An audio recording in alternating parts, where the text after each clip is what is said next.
மான serial petition பார்க்குறதுக்கு முன்னாடி யாரெல்லாம் நம்ம சேனலுக்கு புதுசாக வந்திருக்கீங்களோ நம்ம சேனலை சப்ஸ்கிரைப் பண்ணிக்கோங்க. விஜயும் காவேரியும் லவ் பண்ணுற மாதிரி அடுத்தடுத்த எபிசோடு போனால் நல்லாயிருக்கும் அப்படின்னு யாரெல்லாம் நினைக்கிறீங்களோ அந்த வீடியோக்கு ஒரு லைக் போட்டுருங்க. இங்கே காவேரியும் அம்முவும் மதர்ஸ் டே ஃபங்க்ஷனில் கலந்துக்கிட்டு காவேரிக்கு பெஸ்ட் மாம் அவார்டும் கொடுக்குறாங்க. அதெல்லாம் பார்த்துட்டு விஜயும் சாரதாவும் ரொம்ப சந்தோஷப்படுறாங்க. இந்த மொமெண்ட்டை எல்லாமே விஜய் அவங்க ஃபோனில் கேப்சர் பண்ணி வச்சுக்கிடுறாங்க. சாரதா இருந்துட்டு அந்த ஃபோட்டோஸ் எல்லாத்தையும் அப்படியே என் ஃபோனுக்கும் அனுப்பிவிடுங்க தம்பி, இதை கங்கா கிட்டையும் யமுனா கிட்டையும் காமிச்சா ரொம்ப சந்தோஷப்படுவாங்க அப்படின்னு சாரதா சொல்கிறாங்க. கண்டிப்பாக அப்படின்னு விஜய் சொல்லிக்கிட்டு இருக்காங்க.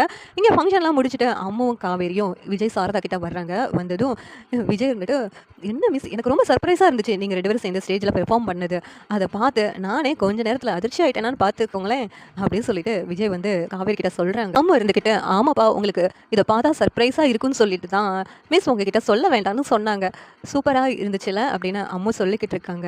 இந்த நேரத்தில் சாரதா உங்க 2 பேத்துக்கும் சுற்றி போடணும், ஊர்க்கண்ணே உங்கள் மேலே பட்டிருக்கோம், அவ்வளோ திருஷ்டி ஆயிடுச்சு அப்படின்னு சாரதாவும் சொல்லிக்கிட்டு இருக்காங்க. இங்கே விஜய் இருந்துட்டு, எனக்கு கொஞ்சம் நேரத்தில் பயமாயிடுச்சு மிஸ், நீங்கள் வாட்டில் காவேரி ஸ்டேஜில் பெர்ஃபார்ம் பண்ண போகிறா அவங்க அம்மாவோட அப்படின்னு சொல்லி சொன்னதும் யாரையாவது கூப்பிட்டு வந்து எங்கள் அம்மாவோட பெர்ஃபார்ம் பண்ண விட்டுருவீங்களோன்னு கொஞ்ச நேரத்தில் பயந்துட்டேன், நீங்கள் வந்ததும் எனக்கு அவ்வளோ சந்தோஷமாயிருச்சு அப்படின்னு விஜய் சொல்லிக்கிட்டு இருக்காங்க. உடனே காவேரி இருந்துட்டு, என்னங்க இப்படி இல்லாமல் நான் யோசிப்பேன்னு நினச்சிட்டு இருக்கீங்க, அம்மோ எனக்கு ரொம்ப பிடிக்கும்னு உங்ககிட்ட சொன்னேன்ல, அப்படி இருக்கும்போது நானும் அவளும் சேர்ந்தே இந்த ஸ்டேஜில் பெர்ஃபார்ம் பண்ணலான்னு சொல்லிட்டு முடிவு பண்ணேன். பாவம் அம்மு ஃபீல் பண்ணுறத என்னால் பார்த்துக்கிட்டு சும்மா இருக்க முடியாது, அம்முக்காக தான் எல்லாமே பண்ணேன் அப்படின்னு சொல்லிட்டு காவேரி சொல்கிறாங்க. உடனே அம்மு இருந்துக்கிட்டு, இங்கே மிஸ் இனிமேல் அப்போனா நான் உங்களை அம்மானே கூப்பிடலாமா, இங்கே எல்லார் முன்னாடியும் நீங்கள் என்ன அவங்க பொண்ணுன்னு தானே சொல்லியிருக்கீங்க, அப்போனா இனிமேல் நான் உங்களை அம்மாவே கூப்பிடவா அப்படின்ட்டு கேட்குறாங்க.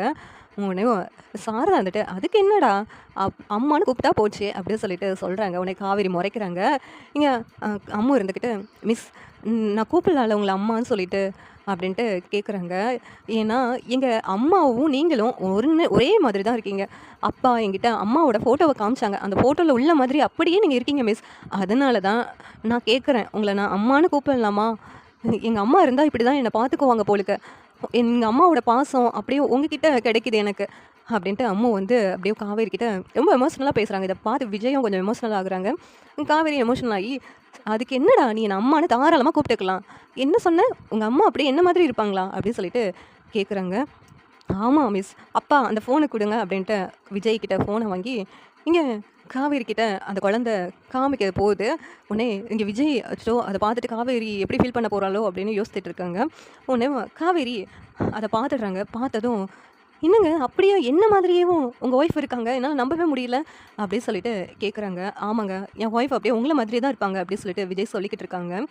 இதெல்லாம் ஏன் என்கிட்ட ஏற்கனவே சொல்லவே இல்லை அப்படின்ட்டு இங்கே விஜய் கிட்ட காவேரி கேட்குறாங்க. உடனே காவேரி இருந்துட்டு, இதெல்லாமா அவங்க எல்லாத்துக்கிட்டே சொல்லிக்கிட்டு இருப்பாங்க, ஒரு உலகத்தில் ஒருத்தவங்க மாதிரி 7 பேர் இருக்காங்கன்னு சொல்கிறாங்க, இப்போ 2 பேரை நான் பார்த்துட்டேன் அப்படி சொல்லிட்டு விஜய் சொல்லிக்கிட்டு இருக்காங்க. ஆமாங்க எனக்கே ஆச்சரியமாக இருக்குது, அவங்க ஒய்ஃபை என்னால் நேரில் பார்க்க முடியல, அதை நினச்சி தான் எனக்கு வருத்தமாக இருக்குது அப்படின்னு காவேரி சொல்லிக்கிட்டு இருக்காங்க.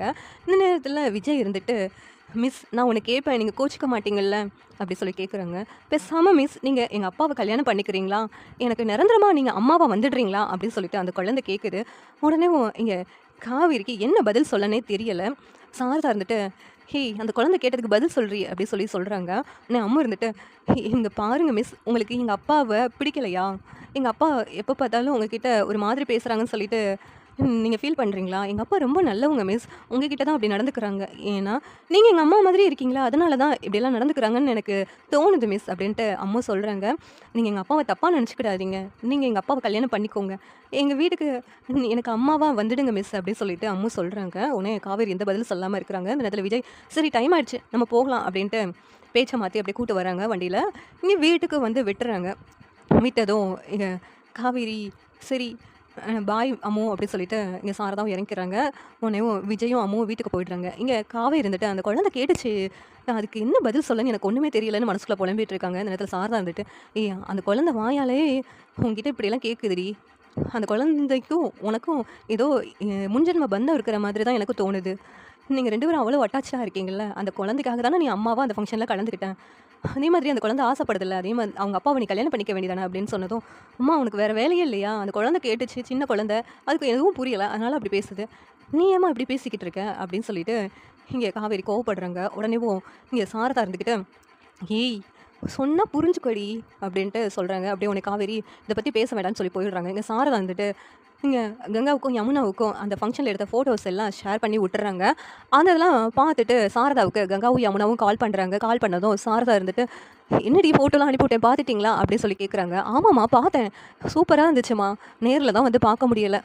காவேரியும் அவள் குழந்தையும் அதில் பெர்ஃபார்ம் பண்ணதெல்லாம் பார்க்கும்போது எனக்கே ரொம்ப வருத்தமாக இருந்துச்சுமா. காவேரிக்கு மட்டும் உண்மை தெரிஞ்சு இந்த மாதிரிலாம் நடந்துக்கிட்டானா ரொம்ப நல்லா இருக்கும்ல அப்படின்னு சொல்லி தோணுச்சுமா அப்படின்ட்டு இங்கே கங்கா சொல்கிறாங்க. உடனே அதாண்டி அது மட்டும் இல்லடி, அந்த அம்மு இருக்கால அவள் வந்துட்டு இங்கே பேசுனா. என்ன சொன்னான் தெரியுமா காவேரி கிட்ட? இங்கே பாருங்க மிஸ், நீங்களே எங்கள் அப்பாவை கல்யாணம் பண்ணிக்கிறீங்களா, எனக்கு நிரந்தரமாக அம்மாவை வந்துடுறீங்களா அப்படின்னு சொல்லிட்டு சொன்னான் தெரியுமா அப்படின்னு சொல்லிட்டு கேட்குறாங்க. அப்படியாம்மா காவேரி பேசுனா, அதை பற்றி எதுவும் எங்ககிட்ட சொல்லவே இல்லையே அப்படின்ட்டு கங்காவும் யமுனாவும் சொல்கிறாங்க.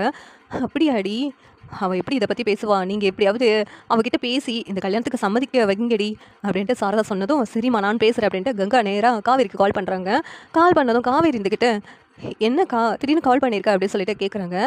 ஏய் நீ ஃபங்க்ஷன்லாம் போனால் எப்படி இருந்துச்சு அப்படின்னு கேட்கும்போது நல்லா இருந்துச்சுக்கா, நல்லபடியாக போச்சு அப்படின்னு சொல்லி சொன்னதும் ஏண்டி நீ அந்த பொண்ணு கூட சேர்ந்து அம்மாவா அந்த ஃபங்க்ஷன்லாம் கலந்துக்கிட்ட, இப்படி இருக்கும்போது உன்னை யார் கல்யாணம் பண்ணிக்குவா, பேசாமல் நீ அந்த விஜயை கல்யாணம் பண்ணிக்கிட்டா என்ன, ஏன் இவ்வளவு பிடிவாதமாக இருக்க இந்த விஷயத்தில் அப்படின்ட்டு கங்கா கேட்குறாங்க. உடனேவும் இங்கே காவேரி இருந்துக்கிட்டு அக்கா உனக்கு நான் சொன்னால் புரிய மாட்டேங்குது அப்படின்னு சொல்லிட்டு காவேரி சொல்கிறாங்க. அந்த குழந்தை மேலே நீ உயிராக இருக்கல, அந்த குழந்தைய உனக்கு ரொம்ப பிடிச்சிருக்குல்ல, அந்த குழந்தை கூட இருக்கணும்னு நீ ஆசைப்படுறல, இதெல்லாம் நடக்கணும்னா நீ அந்த விஜயை கல்யாணம் பண்ணணும்டி, அந்த குழந்தைக்காகவாது நீ இதை செய்யணும்டி. பாவம் அந்த குழந்தை இப்போ உன்னை அம்மாவை நினச்சிருக்கோல்ல, நீ இத்தனை நாள் அந்த குழந்தை உன்னை மிஸ் ஆகாமல் நினச்சிருக்கோம், ஆனால் இப்போ நீ அம்மாவா அந்த ஃபங்க்ஷனில் கலந்துக்கிட்டல, அதனால் அந்த குழந்தை உன்னை அம்மாவாக தானே நினைக்கும். ப்ளீஸ் டி, நீ அந்த குழந்தை கேட்டதுக்கு என்ன பதில் சொல்ல போகிற அப்படின்ட்டு கங்கா கேட்குறாங்க. உடனே காவேரி இருந்துக்கிட்டு என்னக்கா நீ பேசிக்கிட்டு இருக்க அப்படி சொல்கிறாங்க. நிஜமாக தாண்டி சொல்கிறேன், விஜய் கல்யாணம் பண்ணிக்கோ அந்த குழந்தைக்காகவாது அப்படின்னு சொல்லிட்டு கங்கா சொன்னதும் காவேரி யோசிச்சுட்டு இருக்காங்க. அக்கா சொல்கிறதும் ஒரு விதத்தில் நல்லது தான், நம்ம அந்த குழந்தைக்காகவாது வந்து விஜய் கல்யாணம் பண்ணிக்கலாம், அந்த குழந்தை மனசில் வேற நம்ம ஆசையை வளர்த்துட்டோம் அப்படின்னு சொல்லிட்டு இங்கே காவேரி சாரதா கூப்பிட்டு அம்மா நான் உங்ககிட்ட ஒரு முக்கியமான விஷயம் சொல்லணும், அந்த அம்மு கேட்டாலே அந்த கேள்விக்கு நான் ஒரு முடிவு சொல்கிறேன் உங்ககிட்ட அப்படின்னு சொல்லிட்டு சொல்கிறாங்க. என்னடி அப்படின்னு சொல்லிட்டு கேட்டதும் நான் அந்த விஜயை கல்யாணம் பண்ணிக்கிறேன் அப்படின்னு சொல்லிட்டு சொல்கிறாங்க. நீங்கள் சாரதாவுக்கு சந்தோஷம் தாங்க முடியலை. இங்கே காவேரி சொன்னதை அப்படியே சாரதா விஜய்க்கு கால் பண்ணி சொல்கிறாங்க. விஜயும் உடனேவும் சந்தோஷப்படுறாங்க, தாத்தா கிட்டேயும் சொல்கிறாங்க. உடனே தாத்தா சரிப்பா அப்போனா கல்யாணம் ஏற்பாடெல்லாம் பண்ணலாம் அப்படின்னு சொல்லிட்டு இங்கே முடிவு பண்ணுறாங்க. இங்கே அம்மு என்னால் சாதிக்க முடியாததை நீ பேசிச்சு சாதிச்சு காமிச்சிடடா, அவங்க மிஸ் என்னை கல்யாணம் பண்ணிக்கிறதுக்கு சம்மதம் சொல்லிட்டாங்கடா அப்படின்னு சொல்லிட்டு இங்கே விஜய் வந்து அம்மு கிட்ட அவ்வளோ சந்தோஷமாக சொல்லிக்கிட்டு இருக்காங்க. அப்படியாப்பா இனிமேல் மிஸ் நம்ம வீட்டுக்கு வந்துடுவாங்களா அப்படின்ட்டு கேட்குறாங்க. ஆமாம் நம்ம வீட்டுக்கு இனிமேல் மிஸ் வந்துடுவாங்கன்னு சொல்லிட்டு இங்கே விஜய் சொல்லிக்கிட்டு இருக்காங்க. இங்கே காவேரி இருந்துக்கிட்டு அம்முக்காக தான் இந்த முடிவு எடுத்திருக்கோம், அம்முக்காக தான் அப்படின்னு சொல்லிட்டு யோசிச்சுட்டு இருக்காங்க. சீரியல் எப்படி இருந்தால் நல்லாயிருக்கும் நீங்கள் நினைக்கிறீங்கன்னு கமெண்ட் பண்ணுங்கள். இந்த வீடியோ லைக் பண்ணுங்கள், ஷேர் பண்ணுங்கள், சப்ஸ்கிரைப் பண்ணுங்கள். தேங்க்யூ.